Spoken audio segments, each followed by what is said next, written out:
The wind mourned through the bare branches of ancient oaks surrounding Ashford Manor, carrying with it the scent of dying leaves and approaching winter,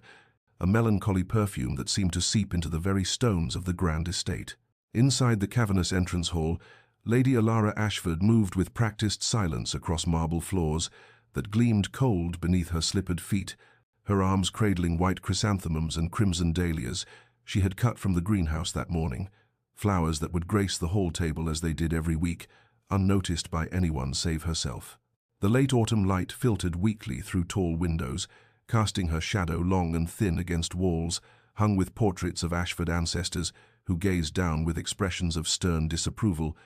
as if they too recognized her for what she was, a phantom, a legal necessity,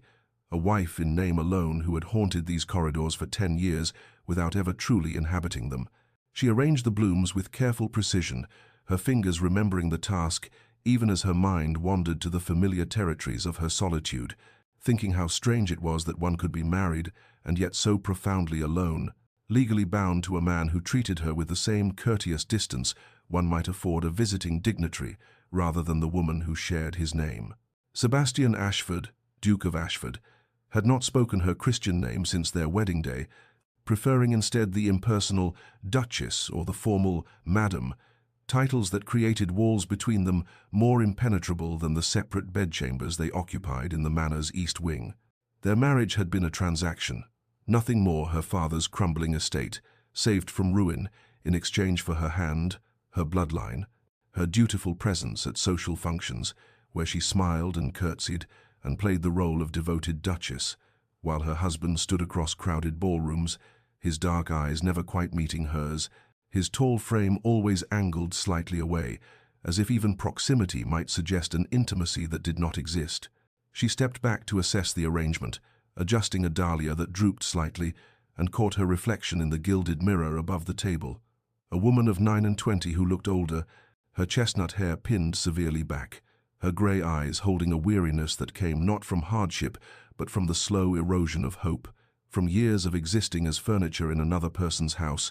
beautiful perhaps but ultimately decorative, serving a purpose but never truly seen. The grandfather clock in the corridor chimed 3, its deep tones echoing through empty rooms, and she knew without looking that Sebastian would be in his study, behind the heavy oak door he kept closed against intrusion, working on estate matters or correspondence,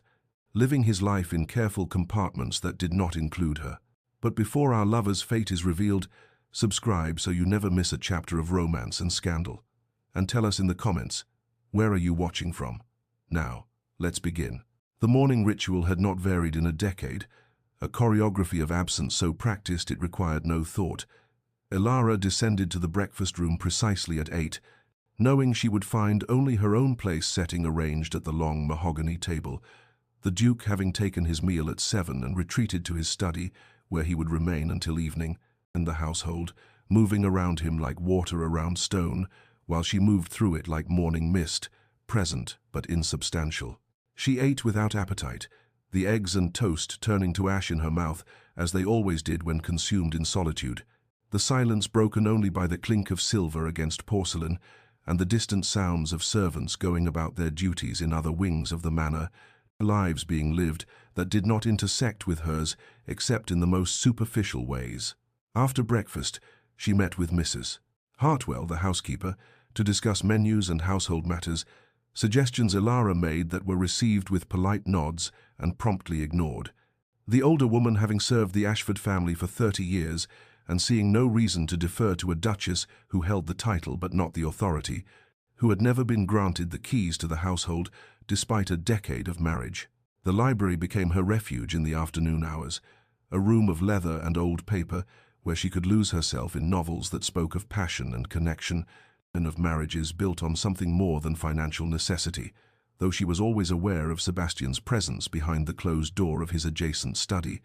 could hear the scratch of his pen, the occasional low murmur of his voice when his man of business called, separated from her by nothing more than wood and plaster, yet utterly unreachable. Dinner brought their only interaction, a painful formality where they sat at opposite ends of the table, an expanse of polished wood between them that might as well have been an ocean, and engaged in conversation so stilted it barely qualified as communication.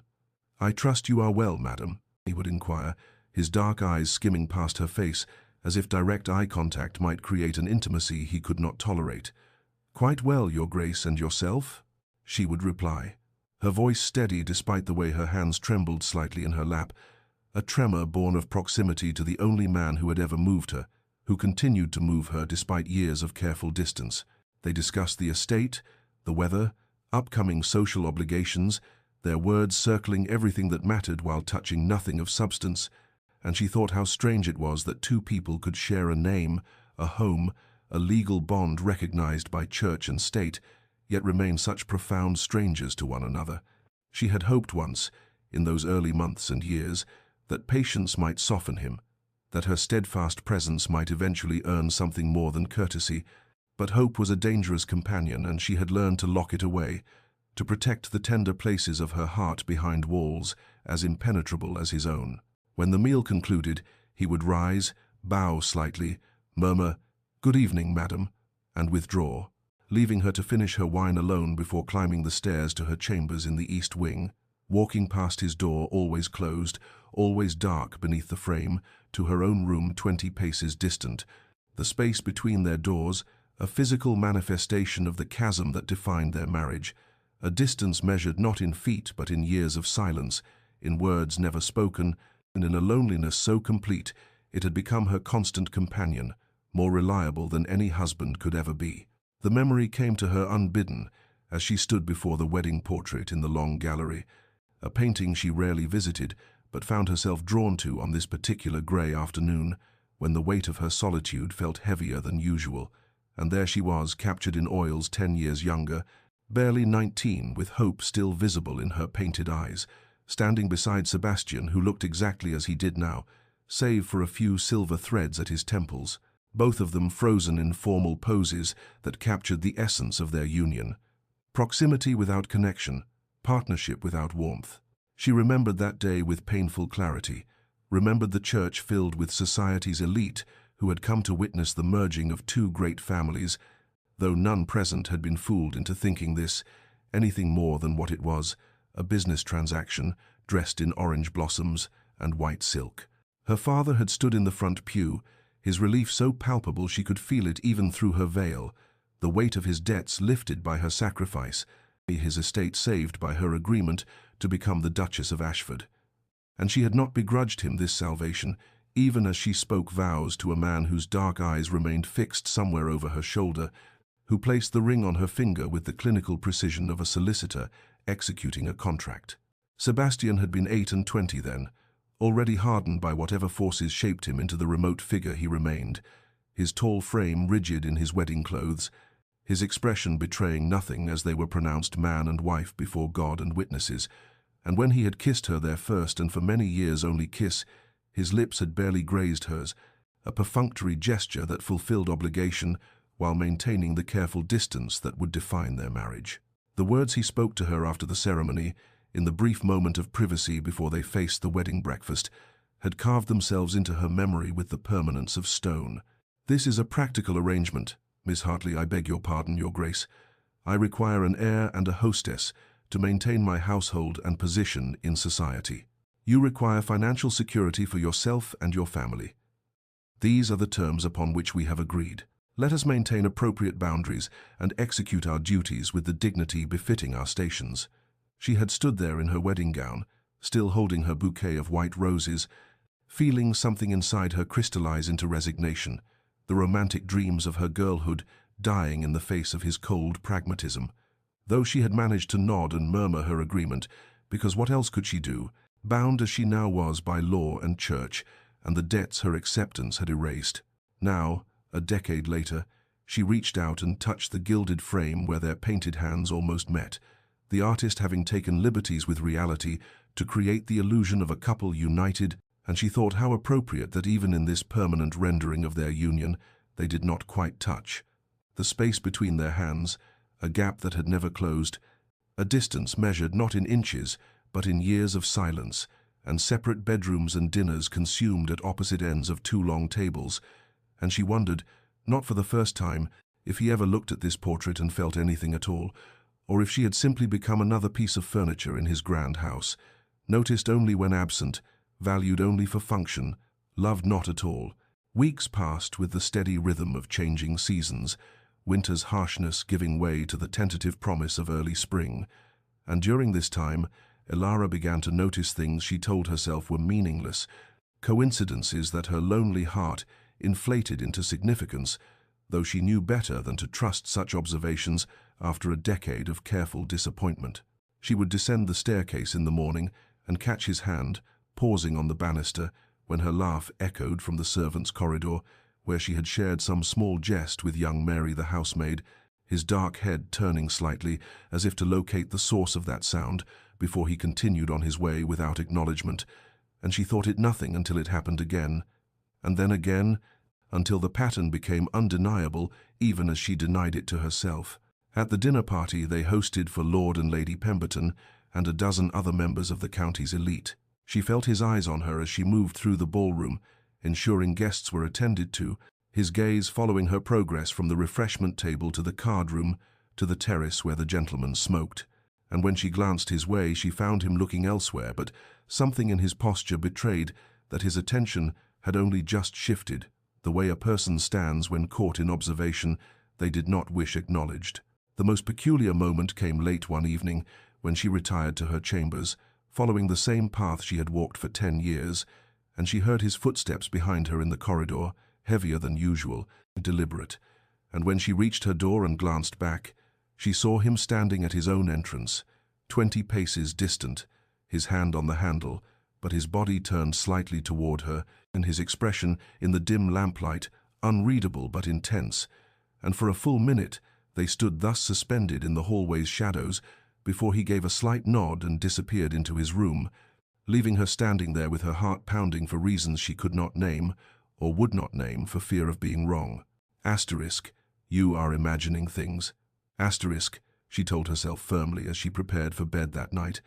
Asterisk, 10 years of loneliness can make one see what isn't there, can transform courtesy into tenderness and coincidence into meaning. Asterisk. But the observations continued, small accumulations that built like snowfall, individually insignificant but collectively impossible to ignore, and one afternoon she sat at the pianoforte in the music room, a space she favored for its eastern light and its distance from Sebastian's study, playing a Chopin nocturne she had learned as a girl, her fingers finding the melancholy melody with ease born of repetition, and she was so lost in the music that she did not see the shadow that fell across the hallway outside, did not know that Sebastian stood there in the darkened corridor, listening with an expression on his face that would have stopped her heart had she witnessed it, a look of such naked longing and regret that it transformed his normally stern features into something vulnerable, almost broken. He had been walking past, intending to review the steward's reports in the library,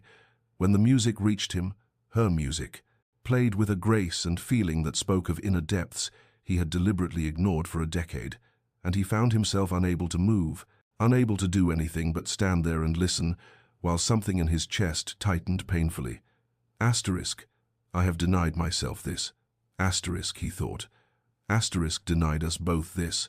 And for what? For pride? For fear? For adherence to boundaries I myself imposed because I was too much a coward to risk vulnerability? Asterisk. The attraction he had felt from their wedding day, perhaps even before,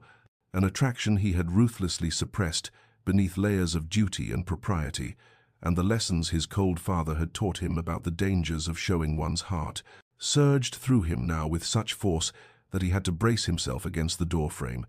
and he knew in that moment that he could not continue this way, that something would have to give, though the fear that had governed him for so long still held him frozen in that hallway, listening to his wife play music that spoke of everything they were not to each other, while his hands clenched at his sides with the effort of not going to her,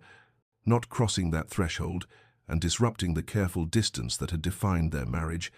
not risking the rejection he was certain would come if she knew the true depth of his regard. And so he stood there in the shadows until the last notes faded into silence, then turned and walked away before she could discover him there, a coward still despite his moment of revelation. The storm came without warning on an afternoon in late April, when the air had grown thick with the promise of rain and the sky darkened to pewter, clouds rolling across the estate with the swiftness that characterized spring weather in the English countryside, and Ilara had sought refuge in the library, as she often did when the weather turned, settling into the window seat with a volume of poetry she had been meaning to read, the French doors to the conservatory standing open to admit what little light remained in the gloom. She was deep in a particular verse about longing and distance when the first crack of thunder shook the house, so violent that the windows rattled in their frames, and she looked up to see the trees beyond the glass, bending nearly horizontal under the force of wind that had risen from nowhere, the leaves and small branches torn free and sent spinning through the air like debris from some great explosion. And she stood quickly, moved to close the conservatory doors before the rain came, but she had barely reached them when she heard it, a sound like the world splitting open, a tremendous groaning crack followed by the shriek of wood surrendering to forces beyond its capacity to resist. The ancient elm that had stood sentinel beside the conservatory for longer than the house itself gave way, its massive trunk splintering as the wind caught it at precisely the wrong angle,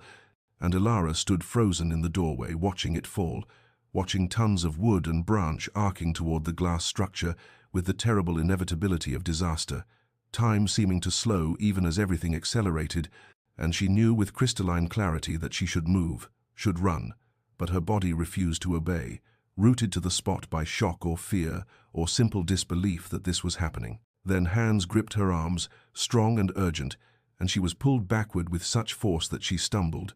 would have fallen if not for the body behind her, solid and protective, and she heard Sebastian's voice close to her ear saying, "Get down," as he turned her away from the windows, his arms coming around her to shield her with his own body,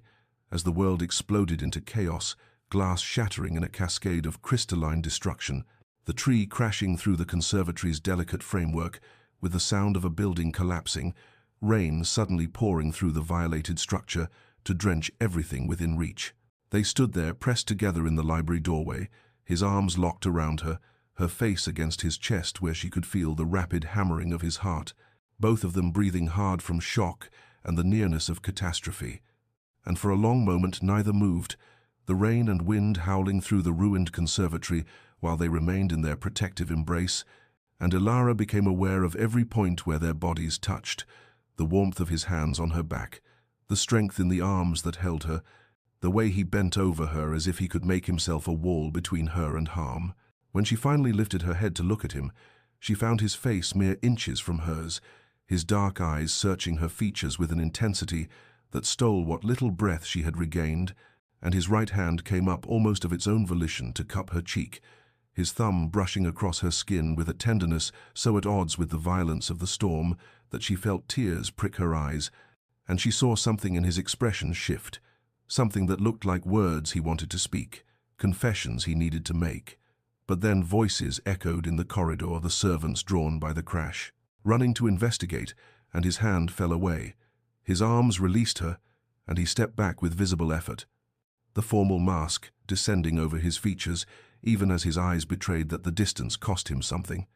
"Mrs." Hartwell burst into the library with 3 footmen behind her, all of them exclaiming over the destruction, asking if her grace was harmed, if his grace required anything, their presence filling the space that had held only the 2 of them and whatever had passed between them in those suspended moments.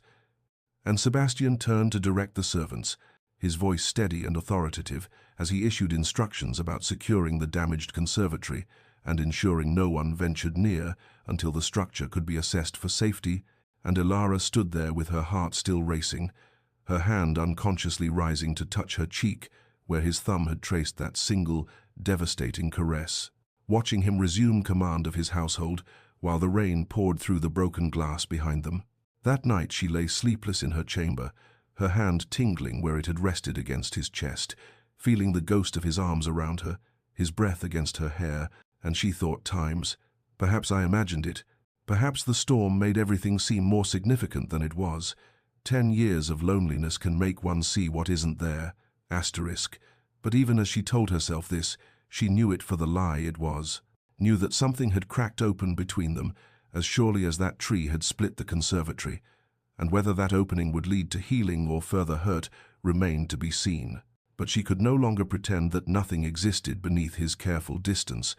could no longer deny that she had felt something real in those moments, when he held her as if she were precious, as if losing her would have destroyed him, and the knowledge kept her wakeful until dawn painted the sky beyond her windows in shades of rose and gold. The storm passed, but its effects lingering in ways that had nothing to do with broken glass and fallen trees.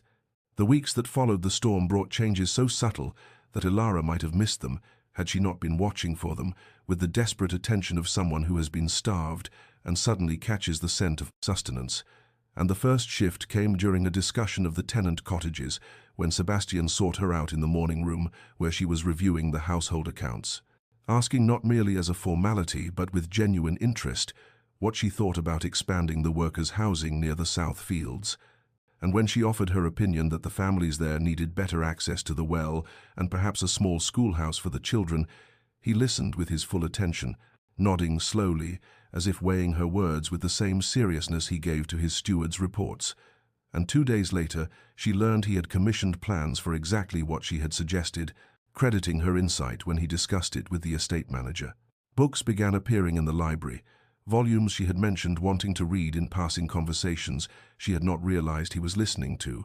first editions of poetry and the latest novels from London, and when she asked Mrs. Hartwell about them, the housekeeper merely smiled and said His Grace had ordered them specially, and Ilara would run her fingers over the leather bindings, wondering what it meant that he had remembered her casual remarks about literature when he had seemed not to hear anything she said for 10 years. The most startling development came during afternoon tea, a ritual she had long ago resigned herself to taking alone in the drawing room, while Sebastian remained sequestered in his study. But one Thursday in late May, he appeared in the doorway at precisely 4 o'clock and asked if he might join her, and she nearly dropped the teapot in her shock before gathering herself enough to gesture to the chair across from hers, and they sat there in awkward silence for several minutes before he asked about her correspondence with her sister,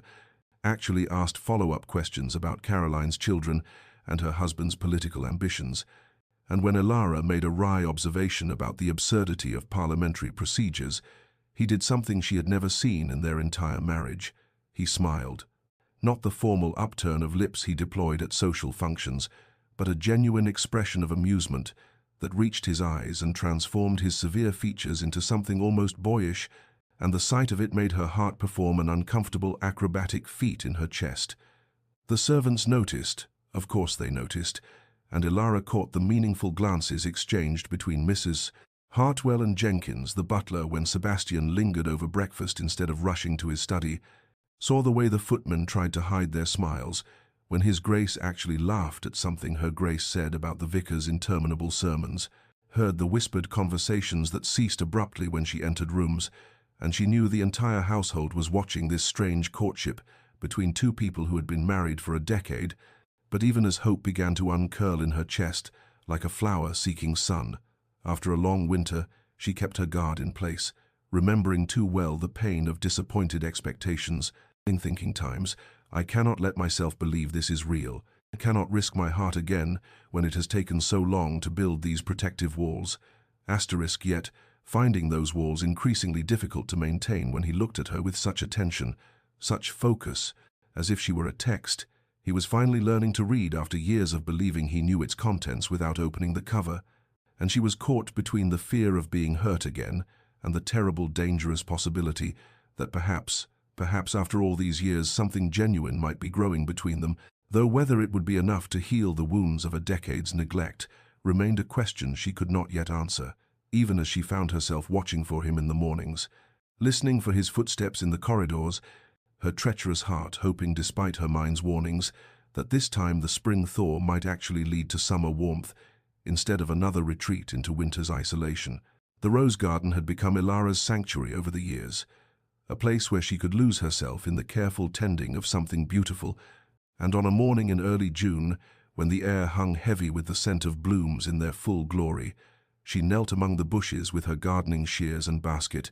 pruning away spent flowers and training new growth along the trellises,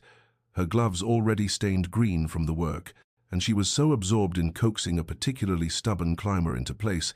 that she did not hear the footsteps on the gravel path until his shadow fell across the rose bed, and she looked up to find Sebastian standing there with his hands clasped behind his back,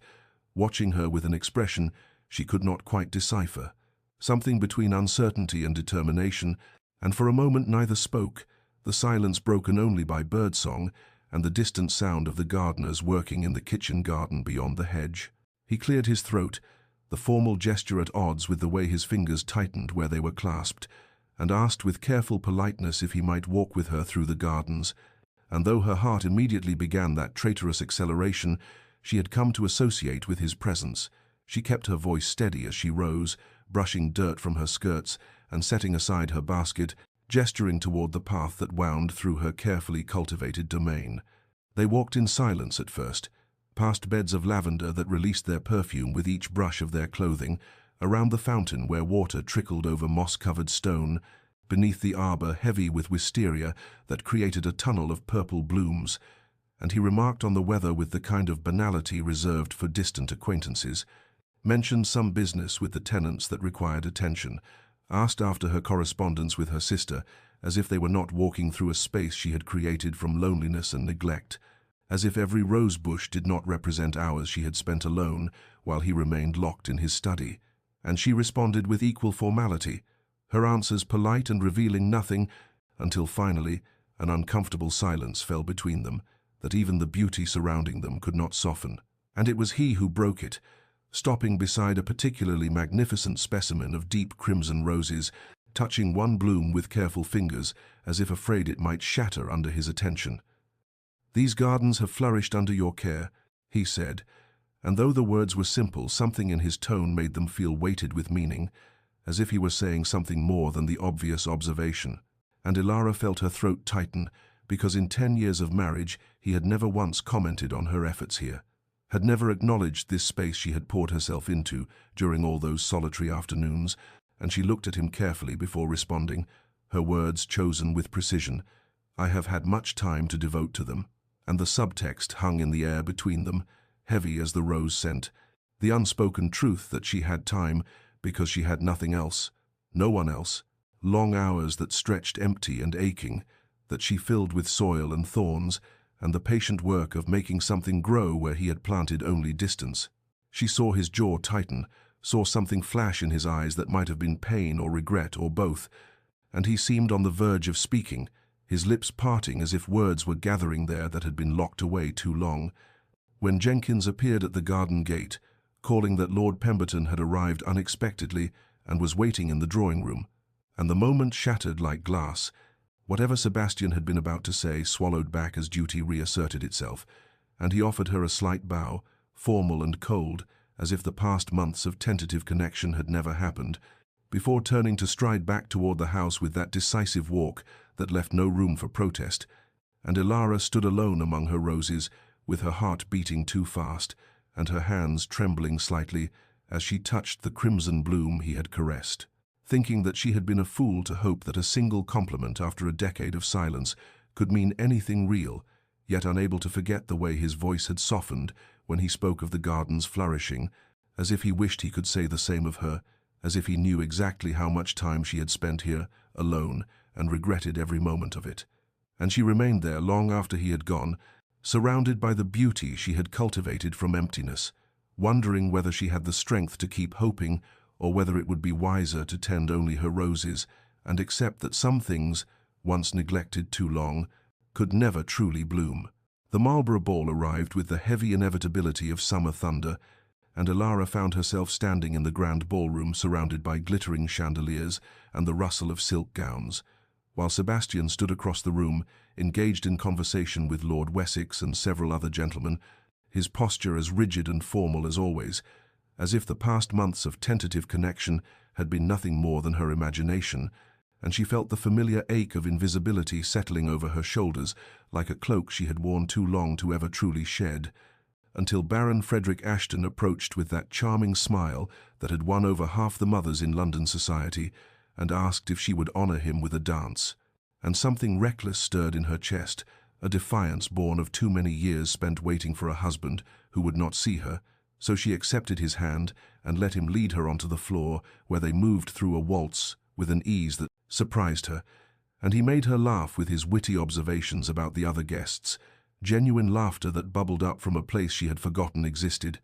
And when the music ended, he did not release her hand, but instead requested another dance, and then another, and his attention so focused and flattering that she almost forgot to guard herself against the pleasure of being noticed, of being seen as something other than a ghost, haunting the corridors of her own home. She did not see Sebastian watching from his position near the windows,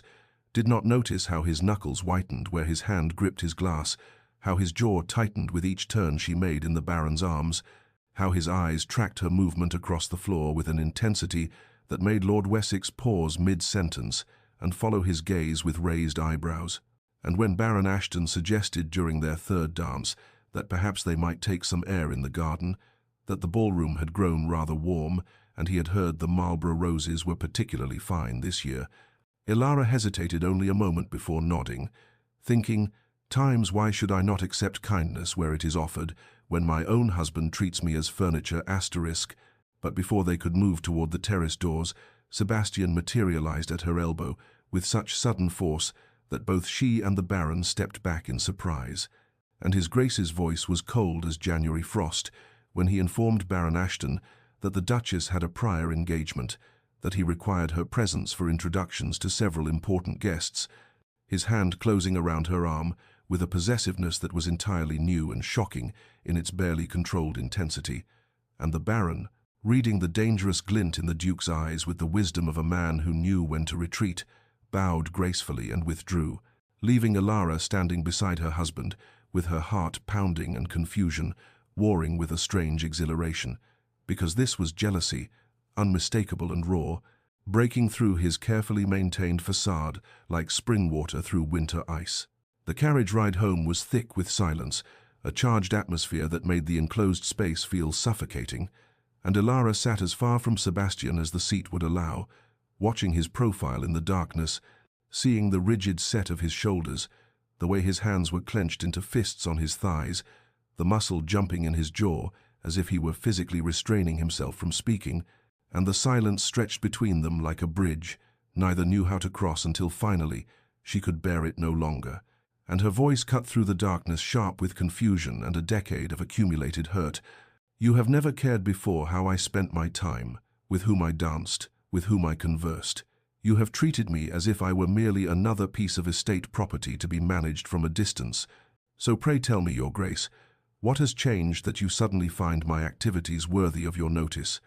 And the words hung in the air between them, a challenge and an accusation and a plea all at once, and for a long moment she thought he would not answer, would retreat behind that impenetrable wall of ducal dignity. But then his voice came low and rough, with an emotion she could not name. "I have always cared," and those 4 words fell between them like stones into still water, sending ripples through everything she thought she understood, and then silence again, the kind of silence that screams louder than any words. And when the carriage finally pulled up to Ashford Manor, they descended without speaking, and entered the house like strangers. And Ilara climbed the stairs to her chamber, with her mind churning through everything that had happened: the dancing, the almost escape to the garden, Sebastian's intervention, and his confession that he had always cared, and she stood at her window looking out over the darkened grounds, thinking that caring and loving were not the same thing, that caring could be dutiful and distant, while what she needed was something fiercer, something brave enough to break through the years of silence and say her name with tenderness, and she wondered whether his jealousy tonight had been merely possessiveness over what he considered his, or whether beneath it lay something deeper, something that might finally bridge the chasm between their separate chambers and their separate lives, though she feared hoping was the most dangerous thing she could do after so many years of learning not to. Sebastian sat alone in his study long after midnight, the fire burning low in the grate while shadows danced across the oak-panelled walls, and he held a glass of brandy. He had no intention of drinking because what he needed was clarity, not oblivion, and clarity meant confronting the truth. He had spent 10 years avoiding with every carefully maintained wall and every formal address, and every night he had stood outside her chamber door, listening to the rustle of her movements within, before forcing himself to walk away to his own cold bed. And the truth was this: he had loved her, almost from the beginning. From those early months when he had told himself his interest was merely aesthetic appreciation for her grace, from the first time he had heard her laugh with genuine joy at something one of the maids had said, and felt his chest constrict with a longing so fierce it terrified him, From the morning he had found her in the library, absorbed in a volume of philosophy with such concentration that she had not heard him enter, and he had stood, watching the way. Sunlight streaming through the windows turned her hair to gold, and thinking that he had married a woman whose depth he would never deserve to plumb, because he was too much a coward to try. His father's voice echoed in his memory, cold and dismissive. "Affection is a weakness, Sebastian, something for poets and fools. A duke must never allow his heart to compromise his judgment, and his mother had lived and died proving that lesson. A woman who had loved his father desperately, while the old duke treated her with the same polite distance." Sebastian now recognized in his own behavior toward Elara, and he had watched his mother wither like a flower denied sunlight, had sworn as a boy never to inflict such pain on another, nor to open himself to receiving it. But duty demanded he marry and produce an heir, so he had chosen the most practical arrangement possible, telling himself that clear boundaries would protect them both from the messy complications of emotion, never imagining that Elara's quiet dignity would slip past every defense he erected, that her kindness to the servants would reveal a generous heart he found himself craving to know, that her intelligence in those rare conversations they shared would leave him hungry for more, that the patient way she endured his coldness would shame him more than any recrimination could have done. He thought of specific moments that had accumulated like water drops wearing away stone. The afternoon, he had seen her reading to old Mrs. Henderson from the village, her voice gentle and her attention complete, as if nothing else in the world mattered. The evening at the Pemberton ball when she had made a witty observation about the ambassador's pomposity, and he had nearly smiled before catching himself. The morning after the storm when her hand had rested in his for those few precious seconds, and he had felt the warmth of her skin through her glove and known he was lost. Tonight, watching her laugh in Baron Ashton's arms, feeling jealousy tear through him with such violence that all his careful control had shattered, and he had claimed her in front of half of London society like some primitive creature marking territory, and he had seen the confusion in her eyes during the carriage ride home, had heard the hurt beneath her anger when she confronted him, and he had managed only those 4 words, "I have always cared," when what he should have said was, "I have always loved you. I have been loving you in silence while you suffered loneliness I created. I have been a coward protecting my own heart while breaking yours." But the words had stuck in his throat, because speaking them meant admitting 10 years of failure, 10 years of causing pain to the woman he loved, because he was too afraid of the vulnerability that love demanded. And now he sat in the darkness thinking, "Times I have been a coward, protecting myself while causing her pain asterisk." And he knew that tomorrow or the next day or whenever courage finally overcame fear, he would have to find a way to tell her the truth, though he suspected the truth might come too late, that 10 years of distance could not be bridged by a few months of tentative attention and one night of jealous possession. And yet he could not continue as they had been, could not spend another decade watching her move through Ashford Manor like a ghost, while he pretended not to notice how beautiful she was, how kind, how utterly wasted on a husband who had never had the courage to say her name with the tenderness it deserved. The fever came upon Elara 3 days after the Marlborough ball, beginning as a slight headache she dismissed while arranging flowers in the morning room, progressing to chills by afternoon tea, and by evening she could barely stand as her maid helped her to bed while Mrs. Peterson sent for the physician with urgent haste. And by the time Dr. Hartwell arrived, Elara was burning with fever, her skin flushed and hot to the touch, her breathing shallow and rapid, and he prescribed cold compresses and laudanum while speaking in low tones to the housekeeper about the seriousness of her condition. And when Sebastian was informed, he appeared in her doorway still dressed for dinner, his face going pale at the sight of her small form lost in the large bed, her hair spread across the pillow dark with sweat, and he dismissed the maid with a curt gesture and took up position in the chair beside her bed with the grim determination of a soldier manning a post he would not abandon, and for 3 days he did not leave that chair except to pace the floor when anxiety made stillness impossible, refusing food, barely sleeping, waving away the physician's assurances that these things often ran their course and that her grace was young and strong. Because Sebastian could see how fragile she looked, or how the fever consumed her until she seemed almost translucent, and he held her hand through the long nights while she drifted in and out of consciousness, sometimes calling out names he did not recognize, sometimes weeping for reasons he could not fathom,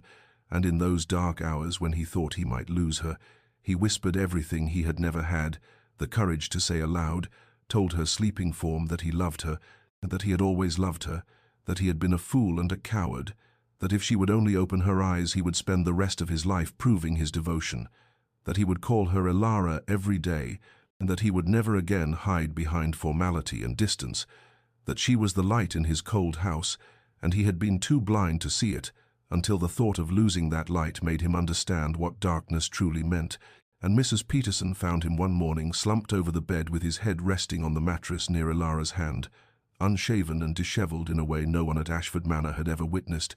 the great Duke reduced to a man terrified of loss, and on the fourth morning when dawn broke pale and silver through the windows, Elara's fever finally broke, the terrible heat leaving her body as suddenly as it had come, and her eyelids fluttered open to see Sebastian still there beside her bed, his hand clasping hers, his eyes red-rimmed with exhaustion and fear,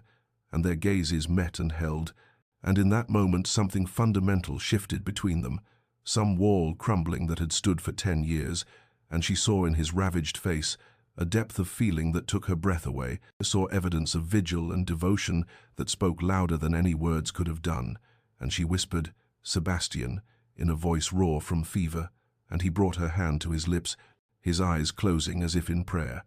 But before either could speak the words that hovered in the charged air between them, "Doctor," Hartwell bustled in with his cheerful pronouncement that the worst had passed, and Sebastian released her hand and stood, his expression shuttering closed again, though not before she glimpsed the emotion there, and he withdrew from the room with a formal bow while she lay watching him go, wondering if what she had seen in his face was real or merely fever dreams, though the warmth of his hand lingered on hers like a promise yet to be spoken. Elara's recovery was slow and measured, each day bringing slightly more strength to limbs that had felt like water during the fever's grip, and Sebastian appeared at her chamber door every afternoon at precisely 3 o'clock, with an unprecedented regularity that would have been comical had it not been so carefully controlled, so deliberately formal despite the intimacy of finding him unshaven and desperate at her bedside when she had first opened her eyes, and he would enter with a small bow and inquire after her health in that distant ducal tone she knew so well,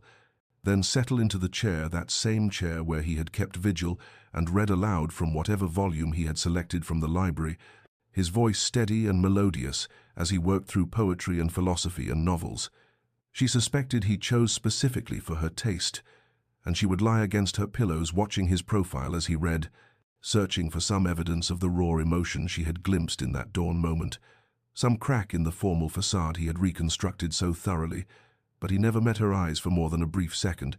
never allowed his hand to brush hers when he set down the teacup Mrs. Peterson brought, never referenced the 3 days and nights he had spent whispering confessions to her unconscious form, and Elara found herself caught between gratitude for his attentiveness and frustration at his retreat,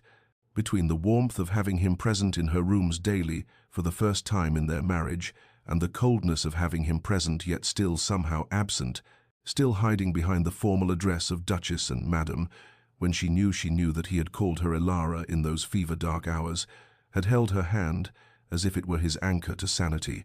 had revealed depths of feeling that now seemed to have vanished like morning mist, and she was still too weak to push, too exhausted to demand the honesty that hovered between them, unspoken, so she simply listened to his reading and watched him, and thought, "Times I cannot continue this way. I cannot spend another 10 years in this half-life, where tenderness appears and disappears like sunlight through clouds,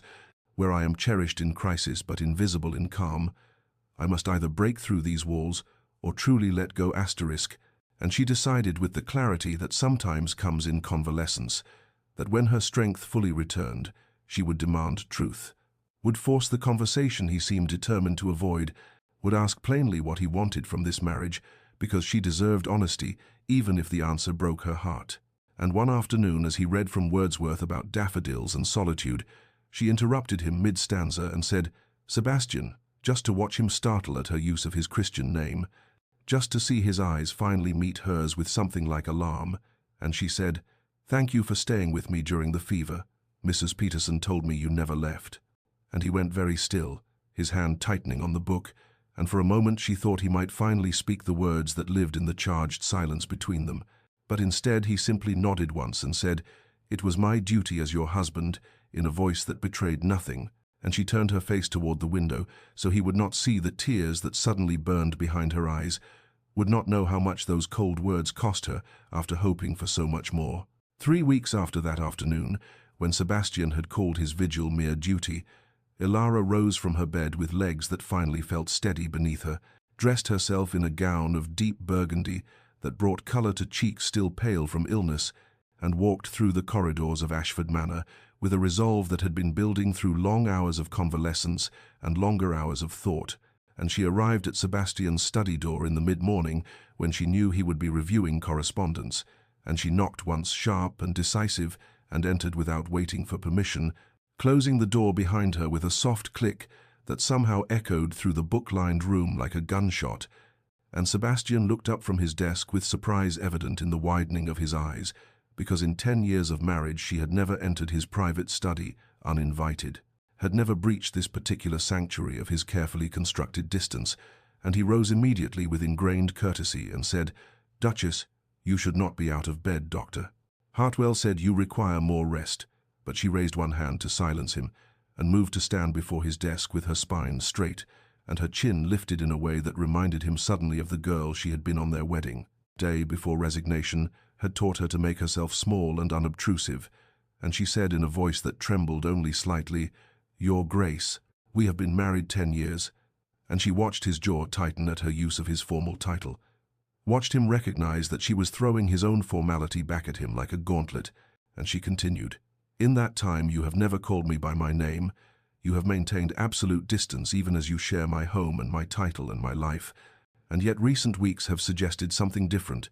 Your vigil during my illness, your daily visits, your reading, to me, as though I was someone you actually cared to spend time with, and I cannot continue in this state of uncertainty. I cannot live in this half-existence where tenderness appears and vanishes like morning fog,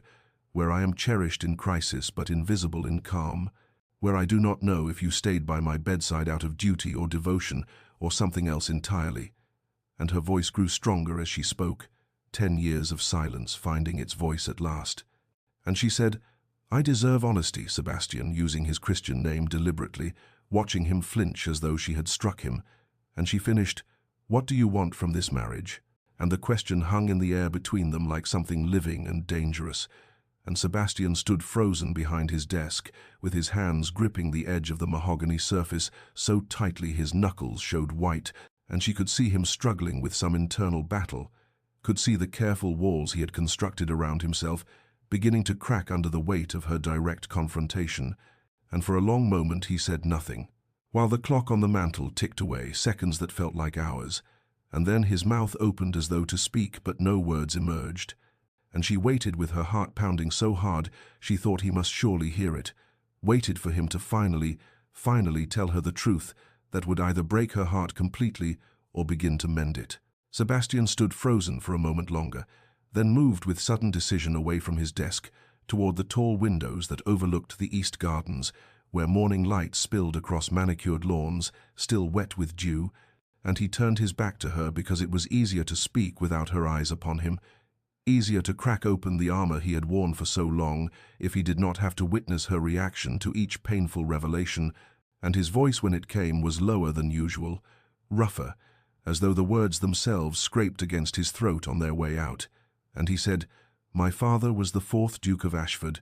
a man of impeccable reputation and absolute coldness, and he taught me from the time I could understand language that emotion was weakness, that a duke must never show vulnerability.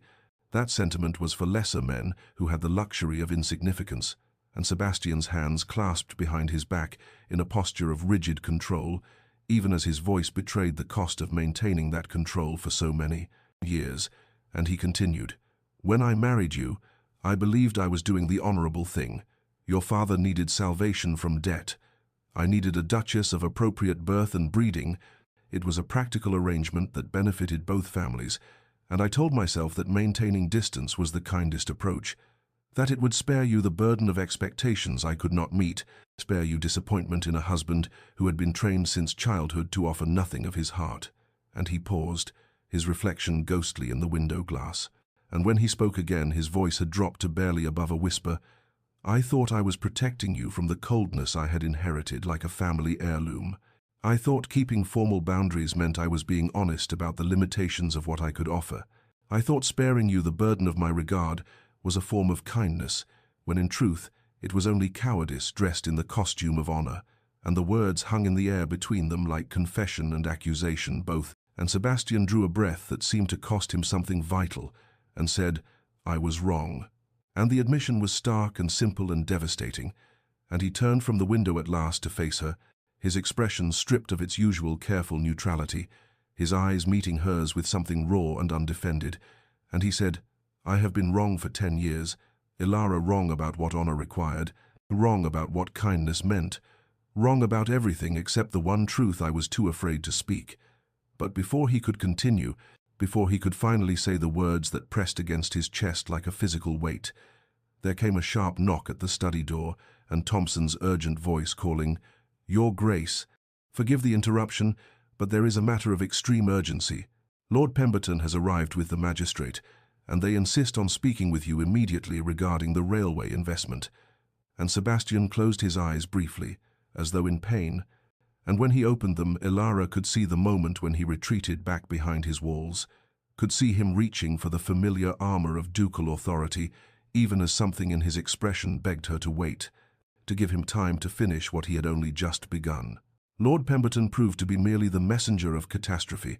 for behind him came Mr. Blackwell, the family solicitor, bearing ledgers and documents that painted a picture of systematic betrayal, and within the hour Sebastian's study had transformed into a war room where men in dark suits spoke in hushed, urgent tones about railway investments gone disastrously wrong, and a business partner named Cornelius Thorne, who had, it seemed, been systematically embezzling funds from the Ashford estate for the better part of 3 years, using Sebastian's name and reputation to secure loans that had never been invested as promised, but had instead disappeared into Thorne's private accounts, and the scope of the theft was staggering nearly £30,000, enough to threaten the solvency of the entire estate, enough to destroy the Ashford name that had stood unblemished for generations. And Ilara had withdrawn from the study when the men arrived, retreating to the drawing room, where she sat with hands folded in her lap and listened to the muffled voices rising and falling beyond the oak door, and she understood that whatever confession Sebastian had been about to make, whatever truth had been trembling on his lips, had been swallowed by this new crisis, postponed indefinitely by the demands of duty and disaster, and as the days unfolded, she watched him retreat completely into the role of duke, saw him become once again the distant formal figure she had known for a decade, except now there was a haggardness to his features, a shadow beneath his eyes that spoke of sleepless nights and impossible choices, and he took his meals in his study, worked through the night reviewing accounts and meeting with solicitors and magistrates, barely emerged, except to receive more bad news or issue more instructions, and Ilara found herself wandering the corridors of Ashford Manor like a ghost again, invisible and unnecessary, except this time the invisibility chafed differently, because she had tasted the possibility of something more, and now watched it slip away beneath the weight of scandal and ruin, and she knew she should leave him to his crisis, knew she had no place in the masculine world of finance and law, knew her presence would only be a distraction. But on the 4th night, when she passed his study at 2 in the morning and saw lamplight still burning beneath the door, she could not simply walk past, and she entered without knocking to find him slumped over his desk, surrounded by ledgers and legal documents, his head in his hands, and when he looked up at her approach, his expression was so raw with exhaustion and despair that something in her chest cracked open, and she said quietly, "You cannot save the estate if you destroy yourself in the process." But he only shook his head and said, "If I cannot save it, then I have failed in the one duty that was truly mine. I will have proven my father right, that I was never worthy of this title." And the defeat in his voice was so complete that Ilara made a decision in that moment, and she said, "Show me the accounts." And when he protested, she said more firmly, "Sebastian, show me the accounts. I may not have a head for railway investments, but I have managed this household for 10 years. I understand ledgers and patterns and where money should flow, and 2 pairs of eyes are better than 1 when searching for what the lawyers have missed." And perhaps it was exhaustion that made him acquiesce, Or perhaps it was the memory of her standing in his study days earlier demanding honesty. But he gestured to the sprawling chaos of paperwork and said, "Then look, though I fear there is nothing to find except evidence of my own blindness."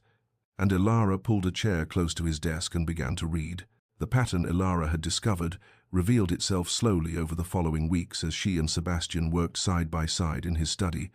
The room that had once been his exclusive domain now transformed into their shared war room, where ledgers sprawled across every surface and documents covered the Persian carpet in careful arrangement,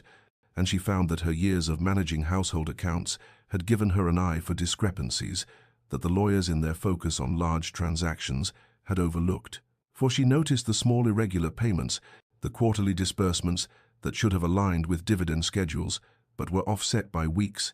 the way certain expenses appeared in triplicate across different accounting books, as though someone had been deliberately creating confusion. And when she showed Sebastian her notations, he studied them with an intensity that made her aware of how close they sat, their shoulders nearly touching as they bent over the same page, and he said, "You see what I could not. You've found the thread we can pull to unravel Thorne's entire scheme." And there was wonder in his voice, mixed with something that might have been regret, and he added more quietly, "How did I not know you possessed this brilliance?" But before she could answer, he was already calling for Thompson to summon the solicitors, and the work consumed them both, days blending into nights as they traced the pattern she had found, following the thread of Thorne's deception through 3 years of accounts until they had built a case so comprehensive that even the magistrate admitted it was unprecedented in its thoroughness. And during those long hours of collaboration, something shifted between them, not in any single dramatic moment, but in the accumulated weight of shared purpose. For they took their meals together now in the study, cold suppers eaten while discussing strategy. And Sebastian began asking her opinion not from politeness, but from genuine respect, would pause in his pacing to hear her thoughts on which approach might convince the railway board or how to phrase a particular letter to investors. And she found herself offering ideas she would never have dared voice before, found him listening with an attention that made her feel truly seen for perhaps the first time in their marriage. And sometimes when the work grew tedious, he would read aloud from correspondence to make her laugh at the pompous language certain lords employed, or she would offer a wry observation about human nature that would surprise from him an actual smile, and the servants noticed this transformation. Mrs. Hendricks remarking to Thompson that it was about time. His Grace recognized the treasure he had married, and one night, when they had worked past midnight, and exhaustion had made them both punchy with laughter over a particularly absurd legal document, Ilara felt her eyes closing over the ledger before her and tried to fight the wave of sleep, but it pulled her under, despite her resistance, and she woke hours later being carried, and realized with a start that Sebastian held her in his arms, was carrying her through the darkened corridors of Ashford Manor with a gentleness that made her breath catch, and she kept her eyes closed, pretending still to sleep, because she wanted this moment to last, wanted to memorize the feeling of his arms around her and the steady beat of his heart beneath her ear. And when he reached her chamber door, he hesitated there in the darkness, and she felt rather than saw him looking down at her face, felt the moment stretch and deepen into something profound, and she thought he might speak or perhaps lower his head to kiss her brow. But instead, he carried her inside and laid her carefully upon her bed, drawing the coverlet over her with hands that trembled slightly, and only when his footsteps had retreated did she open her eyes to stare at the ceiling and press her fingers to her lips and wonder if transformation could truly be this simple, this quiet, this inevitable as spring following winter. The autumn had arrived again at Ashford Manor, and with it came a transformation of the grounds into a tapestry of amber and burgundy and gold, the ancient oaks that lined the long drive, shedding their leaves in slow spirals that reminded Ilara of falling embers, and she stood at her chamber window watching the season turn, and thinking how strange it was that a year ago she had been invisible in this house, and now she found herself integral to its very functioning, for the crisis with Thorne had been resolved through their combined efforts.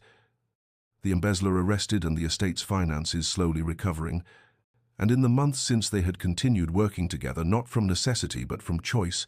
Sebastian seeking her counsel on matters great and small, their partnership extending beyond ledgers into genuine collaboration, on everything from tenant concerns to agricultural improvements, And yet, for all this companionship, he had not returned to that moment in his study when he had begun to confess something before Pemberton's arrival,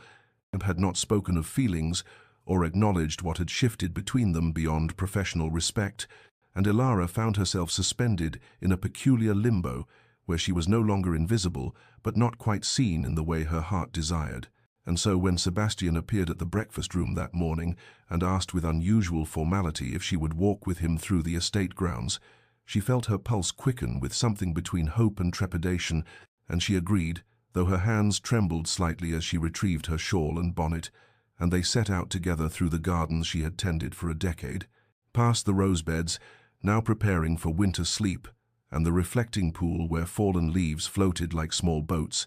and they walked in silence that felt companionable rather than awkward, until Sebastian led her beyond the formal gardens to the wilder edges of the estate, where an ancient oak tree stood solitary and magnificent, its gnarled trunk testament to centuries of weathering storms. And there he stopped and turned to face her with an expression so serious that her breath caught in her throat, and he said, "Do you remember when I said I've always cared?" And she nodded, because of course she remembered that night in the carriage, when those 3 words had hung between them like a promise unfulfilled, and he continued in a voice that shook despite his evident effort at control. "I spoke incomplete truth that night. Ilara and I have carried the weight of that incompleteness for months now, and afraid, as I have always been afraid, but I find I cannot continue in this half-truth any longer." And she noticed he had used her name, the first time he had spoken it aloud since that feverish confession weeks ago, and the sound of it on his lips made something in her chest expand painfully, and he said more quietly now, as though the words were being pulled from some deep well within him, "I have not merely cared, I have loved you, Ilara, loved you almost from the beginning, though I was too much a coward to acknowledge it, even to myself, too trapped in my father's teachings that emotion was weakness, and too afraid of the vulnerability that love demands, and so I built walls between us and called it honor when it was only fear, and I have wasted 10 years of our lives because I was too proud to risk rejection, too certain that you could never care for a man who had treated you with such coldness." And the confession hung in the autumn air between them, while leaves continued their gentle descent around them like benediction. Ilara stood beneath the ancient oak with Sebastian's confession still hanging in the autumn air between them, and she felt the warring of emotions within her chest like a tempest contained in too fragile a vessel, for there was joy. Yes, at hearing him speak her name with such tenderness, and at learning that he had loved her all these years. But alongside that joy rose anger, hot and righteous at the waste of it all, at 10 years of loneliness endured because he had been too afraid to speak. And beneath both joy and anger lay a grief so profound it threatened to break her, grief for the young bride she had been, who had hoped for affection and learned instead to expect nothing, grief for all the mornings she had woken alone and all the evenings she had retired to empty chambers while he stood behind his closed door. And she realized that he was waiting for her to speak, his face pale and tense with the vulnerability of his confession, and she found her voice, though it trembled with the force of everything she felt, and said, "You have my name now. You've said it at last. But Sebastian." And she saw him flinch slightly at the sound of his own name on her lips, as though he had not expected her to claim that same intimacy, and she continued, because the words needed to be spoken, even if they caused pain. 10 years is a long time to be invisible, 10 years of loneliness because you were afraid, and I understand fear. I have lived with my own fears all this time, but understanding does not erase the years or heal the wounds they left. And her voice broke, despite her effort to keep it steady, and she felt tears beginning to blur her vision, though she fought them back, because she would not let this moment dissolve into weeping when there were truths that needed acknowledging, and she said more quietly now, almost to herself as much as to him, "I don't know if I can simply forgive and forget. I don't know if hearing that you loved me all along makes the loneliness retroactively bearable, or if it only makes it more painful to know it was unnecessary, that we could have had something real instead of this decade of careful distance." And she watched him absorb her words, saw the pain that crossed his features, and the way his hands clenched at his sides, as though he wanted to reach for her, but knew he had forfeited that right. And he said with a humility she had never heard from him before, I don't ask for forgiveness I haven't earned. Ilara, I don't expect you to absolve me of the hurt I've caused through my cowardice. I ask only for the chance to spend the next 10 years, the next 50 if you'll grant them to me, proving that my love is real and not merely words spoken too late. And there was such naked honesty in his voice, such complete absence of the pride that had always armored him, that she felt something shift within her own guarded heart. Not forgiveness, perhaps, not yet, but the possibility of it, the recognition that transformation required not just confession, but time and patience, and the slow rebuilding of trust that had never truly existed between them. Winter arrived at Ashford Manor with its customary severity, the grounds transforming beneath blankets of snow that softened the hard edges of the landscape, and muffled sound until the world seemed wrapped in contemplative silence. And in this season of quietude, Ilara and Sebastian began the slow, careful work of building something they had never possessed in 11 years of marriage. Not passion or grand romance, but something perhaps more essential, the foundation of genuine friendship upon which love might eventually rest, secure.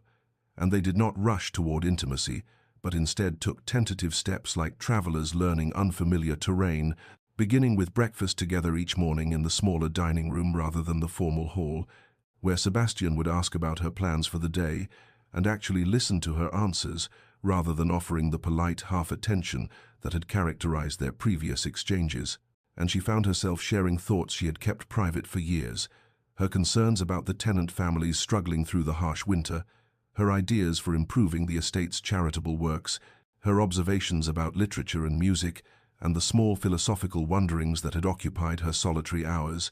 And he valued her input not with patronizing indulgence, but with genuine respect, often asking her to elaborate or offering his own perspectives that revealed depths she had not suspected beneath his formal exterior. And they discovered shared interests that surprised them both, a mutual love of poetry, particularly the metaphysical poets, whose complex imagery spoke to both their natures, an appreciation for chamber music that led to evenings in the music room where she would play while he turned pages, a commitment to social reform that had them debating late into the night about tenant welfare and workers' rights and the responsibilities of their class. And gradually small touches became natural between them, his hand settling briefly at her back as they walked through the portrait gallery, her fingers brushing his when she passed him his coffee cup.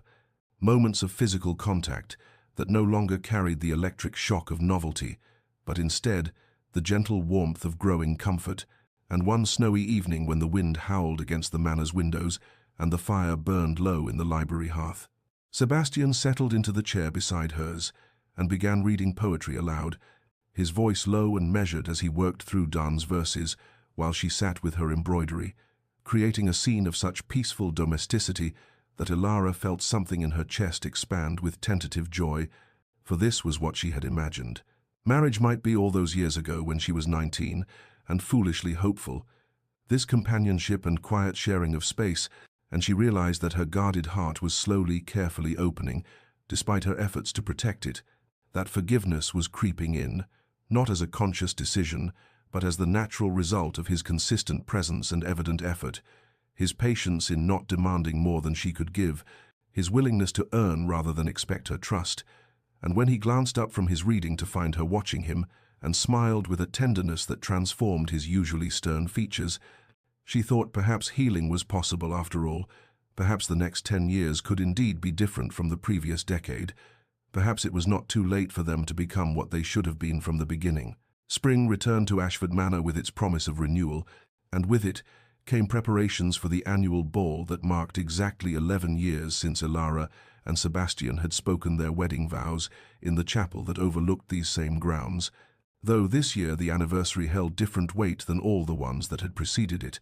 for something had shifted fundamentally between them during the long winter months of companionship and careful trust-building. And as Ilara stood in her chambers that evening, while her lady's maid fastened the emerald silk gown that brought out the green depths of her eyes, she felt a flutter of anticipation rather than the resigned duty that had characterized previous social events. And when she descended the grand staircase with one gloved hand trailing along the banister she had touched countless times before, she saw Sebastian waiting at the bottom in his formal evening attire, his dark hair gleaming in the candlelight, and his grey eyes fixed on her with an intensity that made her breath catch. And as she reached the final step, he extended his hand to help her down, and when her fingers settled in his palm, he raised her hand to his lips and said in a voice that carried clearly through the assembled servants and early arriving guests, "You are breathtaking, Elara." And it was the first time he had ever spoken her name in company, the first time he had publicly claimed her as more than a duchess or a convenient arrangement, and she felt heat rise to her cheeks as she met his gaze and saw such open tenderness there that her heart seemed to expand beyond the capacity of her chest, and the ball itself passed in a blur of dancing and conversation, where Sebastian remained at her side rather than retreating to the card-room or his study, where he introduced her not as the Duchess but as "my wife, Elara," where his hand found the small of her back with easy familiarity as they moved through the crowded rooms, and when the last guest finally departed in the small hours of morning and the servants began extinguishing candles and clearing glasses, they found themselves alone in the emptied ballroom with only a few remaining tapers casting golden light across the polished floor. And Sebastian turned to her and said softly, "Dance with me?" Though there was no orchestra now, no music except the distant sound of wind in the eaves, and she stepped into his arms as naturally as breathing, and they swayed together in the silence, while he whispered her name again and again like a prayer or an incantation, "Elara, Elara, my Elara," making up for all the years he had denied himself the sound of it, and when he finally lowered his head to kiss her, it was their first real kiss in 11 years of marriage, tender and searching and flavored with salt, because tears were sliding down both their faces, tears for the wasted years and the found present and the hopeful future, and when they finally drew apart, she rested her forehead against his and whispered, "Say it again," and he smiled against her hair and obliged, speaking her name into the darkness like the most precious word he knew. 5 years had passed since that spring ball when Sebastian first spoke Elara's name before witnesses, and Ashford Manor had transformed from a mausoleum of formality into something alive and warm, its corridors now echoing with children's laughter instead of hollow silence. And on this particular autumn morning, Elara woke to sunlight streaming through windows she now shared with her husband, his arm draped across her waist in sleep, and she studied his face in repose, thinking how the stern lines had softened over these years of happiness, how he smiled more readily now, how the grey eyes that once regarded her with polite distance now lit with unmistakable devotion whenever they found her across a room, and when he stirred and opened those eyes and murmured,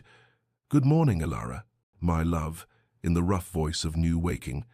she felt the same flutter of joy she had experienced countless mornings before, for he never tired of speaking her name, seemed to find sustenance in the sound of it, as if making up for all those years of Duchess and Madam, and their breakfast was shared in the sunny morning room with their 3 children, Margaret, who was 4 with her mother's auburn hair, Thomas, who was 2 with his father's serious expression, and baby Catherine sleeping in her cradle nearby, and Sebastian listened attentively as Margaret chatted about the kittens in the stable, while his hand found Elara's beneath the table and squeezed gently, a gesture of connection that had become natural as breathing, and later, when the children were with their governess, Elara worked alongside Sebastian in the study, reviewing estate matters, her opinions not merely tolerated but actively sought, her intelligence finally recognized and valued. And in the afternoon, they walked together through the rose garden that had once been her solitary refuge, and he stole a kiss among the blooms, making her laugh and swat his shoulder playfully, and that evening, as the sun set gold and crimson over the grounds, they stood at the nursery window, watching their children play on the lawn below, his arm around her shoulders and her head resting against his chest, and she thought how she had bloomed from invisible duchess into cherished wife and partner, how her presence had become essential rather than ornamental, how the manor that had once felt like a beautiful prison now felt like home, and Sebastian pressed a kiss to her temple and whispered, "I love you, Elara," for perhaps the 100th time that day, and she smiled because she would never tire of hearing it, those words and her name spoken together like a benediction. Dear listener, you might think this a simple romance, a tale of misunderstanding resolved and happiness achieved, but it speaks to a deeper truth that resonates beyond the walls of Ashford Manor and the particular lives of a duke and duchess in the English countryside, For how many of us remain invisible because someone lacks the courage to truly see us? How many of us build walls from fear only to discover that vulnerability is not weakness, but the greatest strength? How many precious years do we waste protecting ourselves from the very connection our hearts most desperately need? And sometimes the most profound love stories are not about finding someone new, but finally seeing who was always there, standing patient and dignified in the shadows of our own making, waiting not with demands but with quiet hope that we might eventually find the courage to speak their name with tenderness, to acknowledge their worth, to choose love over pride and connection over self-protection. May you have the courage to tear down walls built from fear and to understand that it is never too late to choose differently, never too late to speak a name you should have been saying all along, never too late to see the person who has been waiting in plain sight for your recognition. May your heart find peace in both patience and honesty, in the slow, careful work of building trust and the bold declaration of feeling too long suppressed. From Tales of Heart and Home, may your own story be filled with names spoken softly in morning light and love declared boldly before witnesses, with the transformation that comes from finally choosing to see and be seen. If this story touched your heart, share it with someone who needs reminding that transformation is always possible, that wasted years need not define the years to come, that it is never too late for walls to crumble and for love finally acknowledged to flourish. Subscribe for more tales that honor both the pain of loneliness endured and the redemption of love finally, bravely, completely embraced.